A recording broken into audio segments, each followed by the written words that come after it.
Ang tanong ko po, saan po ang galing ang Diyos? Kung Biblia ang pagbabatayan natin, alam mo kasi kapatid, ganito, no? Yamang nagpakilala ka doon sa na atheist, I think I have to answer you the way that will be convincing to you. Naniniwala ka siguro, merong mga bagay na hindi natin naaabot. Okay? Kahit ang lahat ng tao magkasama-sama, there are things which are unfathomable, which no human being can understand. Merong ganong mga bagay up to now. The exact measurement of the universe is up to now not known to man.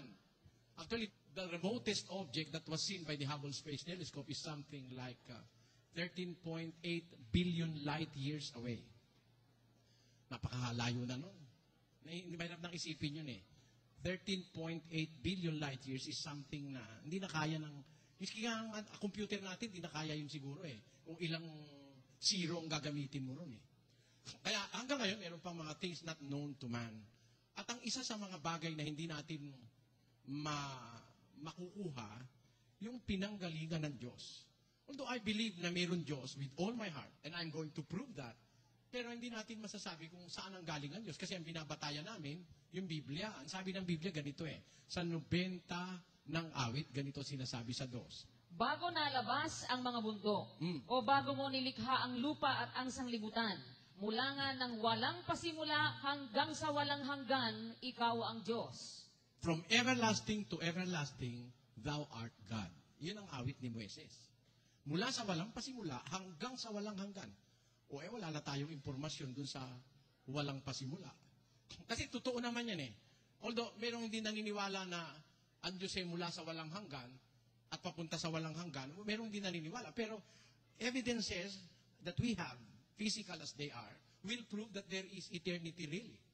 Yun lang paniniwala ng siyentipiko ngayon na ang universo ay 15 billion taon. 15 billion years is not joke. Napakahaba nun. Nung nakalipas na yun. At meron pang hinaharap. Yun lang 1 million taon, mahirap. Isulat mo lang yung 1 million eh. Merong isang tao, sinulat niya yung 1 million. 1, 2, 3, 4. It took him 14 years. From 1 to 1 million. 1 to 1 million pa lang yun eh. Sinulat niya, no? Walang tigil. Umabot siya ng mahigit na 10 taon eh. Yung pang billion, ano? Tapos ang universo raw, 15 billion taon. Kung titignan mo sa mga elements that are existing in the universe now, the elements suggest that they have existed for the last 15 billion years. Paano natin ngayon yung kukunin yung umpisa ng 15 billion? Yung palang universe natin, di na alam natin kung kailan nag-umpisa talaga eksakto eh. Yung pang gumawa ng universe ang malaman natin. Imposible. Kaya sabi sa Biblia, ang nagsasalita nito si Moises, nakausap niya yung anghel. Sabi niya, mula nang walang pasimula hanggang sa walang hanggan, ikaw ang Diyos. Kaya sa Biblia, kung tawagin ng Diyos, walang hanggan eh.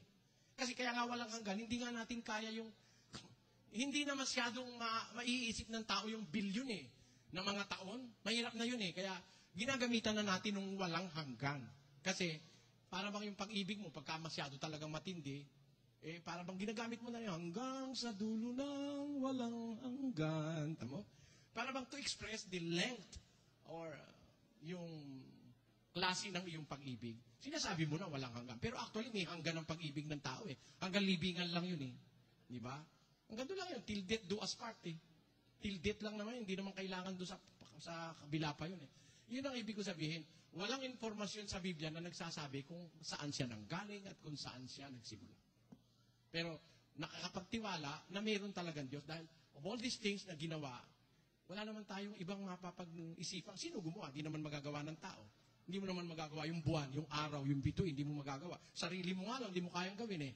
But it is wise to believe that we are a product of an intelligent creator. Yun ang dapat natin.